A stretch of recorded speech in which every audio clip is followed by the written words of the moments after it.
जय माता रानी दोस्तों, आपके अपने चैनल में आपका बहुत बहुत स्वागत है। माँ भगवती दुर्गा की कृपा सदैव आप और आपके समस्त परिवार पर बनी रहे। उत्पन्ना एकादशी का व्रत किया जाता है मार्गशीर्ष मास के कृष्ण पक्ष की एकादशी तिथि को। एकादशी के व्रत में भगवान श्री हरि विष्णु की आराधना की जाती है और पुराणों में इस प्रकार का वर्णन आता है कि जो भक्त एकादशी का व्रत पूरे श्रद्धा भाव से करते हैं, उन्हें भगवान श्री हरि विष्णु की असीम कृपा प्राप्त होती है। सभी प्रकार की मनोकामनाएं पूर्ण होती हैं। हर प्रकार के भौतिक सुखों की कामना भी पूर्ण होती है और फिर मरणोपरांत वैकुंठ लोक की भी प्राप्ति होती है। इसलिए शास्त्रों में इस व्रत को व्रत राज कहा गया है, यानी कि व्रतों का राजा।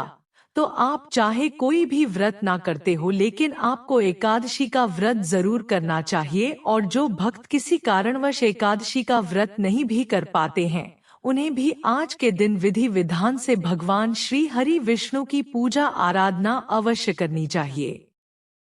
इससे भी भगवान श्री हरि विष्णु की असीम कृपा के पात्र आप बन जाते हैं।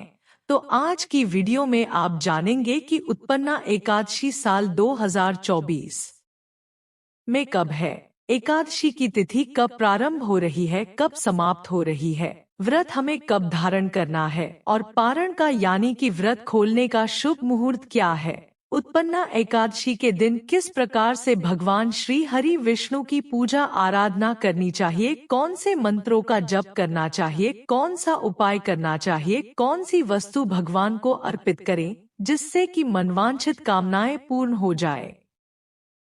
और जिस भी कामना से आप व्रत धारण करते हैं या फिर बिना व्रत किए भी आप पूजा आराधना कर रहे हैं, तो आपकी व्रत का, आपकी पूजा का संपूर्ण फल आपको प्राप्त हो। इसके लिए आज विशेष क्या करना चाहिए, संपूर्ण जानकारी आपको आज की वीडियो में शेयर करने वाली हूँ।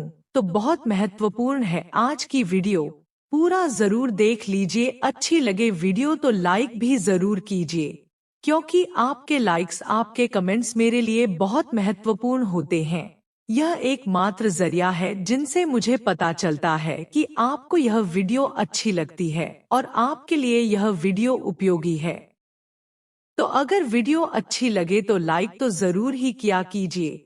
शास्त्रों में इस प्रकार का वर्णन आता है कि उत्पन्ना एकादशी का व्रत करने से अश्वमेध यज्ञ का फल प्राप्त हो जाता है। और जो भक्त इस व्रत को धारण करते हैं, एकादशी से एक दिन पहले दशमी तिथि के दिन से ही नियम प्रारंभ हो जाते हैं। मतलब संयम नियम का पालन करना होता है। दशमी तिथि के दिन से ही एक समय भोजन करना और रात्रि में बिना आहार के, बिना भोजन के रहना। दशमी तिथि की रात्रि में अन्न और नमक दोनों का ही त्याग किया जाता है। ब्रह्मचर्य का पालन करना चाहिए और अगर संभव हो तो भूमि पर शयन करना चाहिए।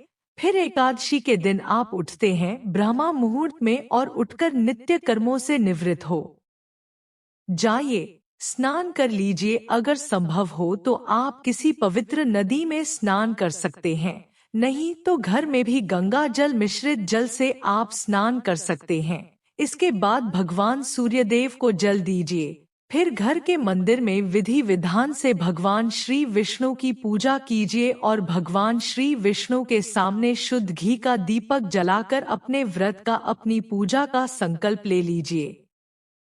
इसके बाद भगवान श्री हरि विष्णु का अभिषेक करना चाहिए पंचामृत से या फिर शुद्ध गंगा जल से, और फिर धूप दीप चंदन और पुष्पों से भगवान श्री हरि विष्णु की विधि विधान से पूजा करने के बाद ओम नमो भगवते वासुदेवाय नमः, ओम नमो नारायणाय नमः, इस प्रकार से मंत्रों का जप करना चाहिए। उत्पन्ना एकादशी के दिन भगवान श्री हरि विष्णु की कृपा की प्राप्ति के लिए भगवत गीता का पाठ जरूर करना चाहिए। इससे समस्त प्रकार के पापों से मुक्ति मिल जाती है और भगवान श्री विष्णु की असीम कृपा भी प्राप्त होती है।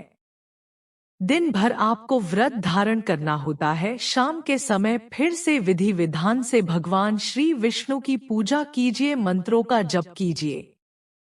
रात्रि में जागरण अवश्य करना चाहिए, क्योंकि शास्त्रों में कहा गया है कि एकादशी की रात्रि में जागरण करके भगवान का ध्यान करने से, भजन करने से, कीर्तन करने से मुक्ति की प्राप्ति हो जाती है, मनवांछित कामनाएं भी पूर्ण होती हैं, पितरों की भी कृपा मिलती है। इसलिए एकादशी की रात्रि जागरण की रात्रि मानी जाती है। एकादशी व्रत का पारण द्वादशी तिथि में किया जाता है, तो द्वादशी तिथि के दिन ब्रह्मा मुहूर्त में उठ जाइए। उठकर नित्य कर्मों से निवृत्त होकर स्नान कर लीजिए। फिर भगवान श्री विष्णु की पूजा करके अपना व्रत, अपनी जो साधना है, जो भी आपके मंत्र इत्यादि हैं, सब कुछ भगवान को ही समर्पित करके और व्रत में, पूजा पाठ में अगर किसी भी प्रकार की भूल चूक हुई हो तो उसके लिए क्षमा प्रार्थना कर लीजिए। अब आपका व्रत, आपकी पूजा संपूर्ण हुई। इसके बाद शुद्ध और सात्विक भोजन बनाकर भगवान को भोग लगा दीजिए। ब्राह्मण को भोजन करा दीजिए, और ब्राह्मण भोजन ना करा पाए तो ब्राह्मण के निमित्त भोजन की कच्ची सामग्री निकालकर रख दीजिए दक्षिणा के साथ, और फिर शुभ मुहूर्त में आप अपना व्रत खोल सकते हैं, व्रत का पारण कर सकते हैं।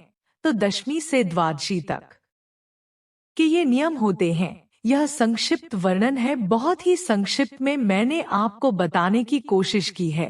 इन नियमों का पालन करना एकादशी व्रत करने वाले के लिए अत्यंत आवश्यक है।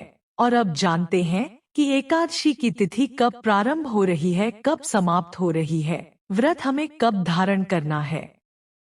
देखिए, मार्गशीर्ष की कृष्ण पक्ष की एकादशी तिथि का प्रारंभ हो रहा है 26 नवंबर 2024 को सुबह 1:02 पर और समाप्त हो रही है 27 नवंबर को सुबह 3:04 पर। तो सूर्योदय कालीन तिथि हमें प्राप्त हो रही है 26 नवंबर को। इसलिए 26 नवंबर 2024 मंगलवार के दिन उत्पन्ना एकादशी का व्रत हम धारण करेंगे, और एकादशी व्रत का पारण किया जाता है द्वादशी तिथि में। तो द्वादशी तिथि का प्रारंभ हो रहा है 27 नवंबर को सुबह 3:47 पर, और द्वादशी तिथि का समापन हो रहा है 28 नवंबर को सुबह 6:24 पर। एकादशी व्रत का पारण हरिवासर की समाप्ति के बाद किया जाता है, और हरिवासर की समाप्ति का समय है 27 नवंबर 2024 सुबह 11 बजे। एकादशी व्रत का पारण हमेशा शुभ मुहूर्त में किया जाता है। हरिवासर की समाप्ति के बाद ही हम व्रत खोल सकते हैं। तो ऐसे में व्रत के पारण का जो शुभ मुहूर्त आपको प्राप्त हो रहा है दोपहर में 1:01 से दोपहर में 3:01 तक। तो पारण के शुभ मुहूर्त का ध्यान रखिए, क्योंकि अगर हम व्रत सही समय पर नहीं खोलते हैं, शुभ मुहूर्त में नहीं खोलते हैं, तो हमारे किए गए व्रत का संपूर्ण फल हमें नहीं मिलता। इसलिए शुभ मुहूर्त का ध्यान एकादशी व्रत में जरूर रखना चाहिए। अब जैसे कई भक्तों के प्रश्न आते हैं कि क्या तब तक हम बिना कुछ खाए पिए रहे? नहीं, तब तक आप पूजा कर लीजिए। द्वादशी के दिन आप सुबह उठकर पूजा वगैरह कर लीजिए, दान की सामग्री भी निकाल दीजिए। इसके बाद आप फलाहार कर सकते हैं, और फिर जब शुभ मुहूर्त हो उस समय में आप पारण कर सकते हैं। ठीक है, तो उम्मीद करती हूँ यह वीडियो आपके लिए उपयोगी होगी, और आने वाली वीडियो में संपूर्ण रूप से उत्पन्ना एकादशी की पूजा हमें किस प्रकार से करनी चाहिए और व्रत की कथा क्या होगी, यह सारी जानकारी आपको मिल जाएगी। दोस्तों, इस चैनल पर पहली बार आए हैं, अभी तक आपने चैनल को सब्सक्राइब नहीं किया है, तो आज की वीडियो अगर आपको अच्छी लगे तो चैनल को सब्सक्राइब करके बेल आइकन को जरूर प्रेस कर लीजिए। इससे यह होगा कि इस चैनल पर जो नई वीडियो अपलोड होंगी उनकी नोटिफिकेशन आपको सही समय पर प्राप्त होगी। मिलती हूँ मैं आपसे अगली वीडियो में, तब तक के लिए जय श्री राधे।